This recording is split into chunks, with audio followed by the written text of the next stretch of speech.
Teachers spend a lot of time with our children, and in some cases they spend more time with them than their own parents, and that relationship's so important. We have to trust our children's teachers. Well, tonight, a story of broken trust. In Metro Atlanta, at least 15 teachers have been charged this year with sexually assaulting students. The most recent, a Union County PE teacher. And tonight, we're digging beneath the headlines and examining a really important question. Are teachers crossing the lines more often, or are more victims finding the courage to come forward? Investigator Rebecca Lindstrom reports.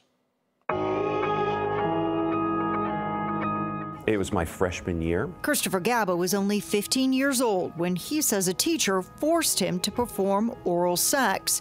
He says the teacher realized he was gay long before he did, and he used it to manipulate him. He stopped at the end of my driveway and watched me walk into my house, and he knew that I would never, ever open my mouth, because if anybody knew that secret about me, or that what I was holding inside, I would die at that time. It would have crushed me. Well, multiple victims were involved. It wasn't until victims came forward nearly 40 years later to file a lawsuit against the teacher in school that Gaba broke his silence.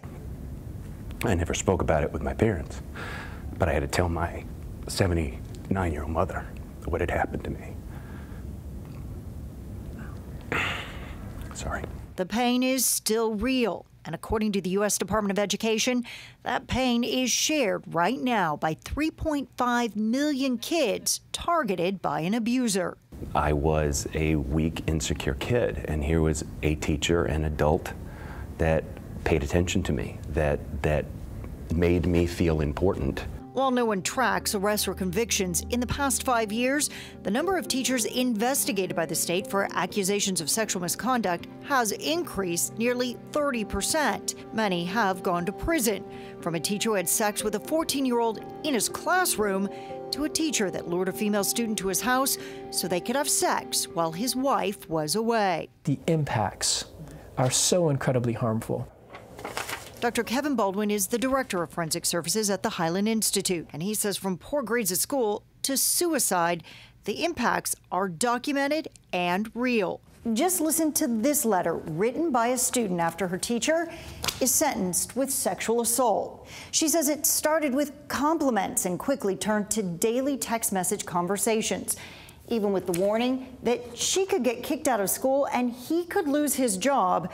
He continued to pursue her. After he finally convinced her to have sex, she says she wanted out of the relationship, but he wouldn't go away. She says when she finally turned to parents and police for help, friends left me, people mocked me, whispers filled the halls at school. The teacher she trusted caused her more pain than anyone or anything had caused her before. You're basically abusing a relationship of trust. Baldwin is often asked by the court to interview teachers found guilty to determine their punishment at sentencing. I think it's happening more often, and in fact, it's being facilitated by the use of social media, by things like texting, by the fact that kids have phones. Prosecutors say this former art teacher swapped more than 100,000 Facebook messages with his victim. Leslie Mosley was married with daughters of his own, close in age to the 14-year-old student he targeted. Do you feel like it's time with social media, with cell phones, to take another look at what's happening? Yes, it certainly is. A 2014 study by the Government Accountability Office documented the ways in which the federal and state governments are failing students. They're failing to protect children from educator sexual misconduct. Other than sexual misconduct, those investigations could include educators accused of giving students drugs or alcohol. And I learned today that there have been 140 conduct investigations open so far this year, so about the same pace as 2016. And I have copies of substantiated complaints on the district level that never even went to the state, so we know that the numbers are greater than what we're reporting. Let's talk about the school districts. Did you try to talk to them about what they're doing to keep our kids safe? I did send a survey to about a dozen districts. Most of them didn't respond.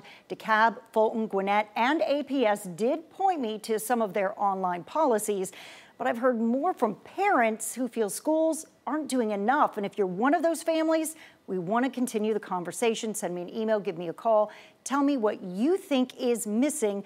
What do we need to be doing better to protect our kids? Now, these numbers are just ridiculous. Thanks so much, Rebecca.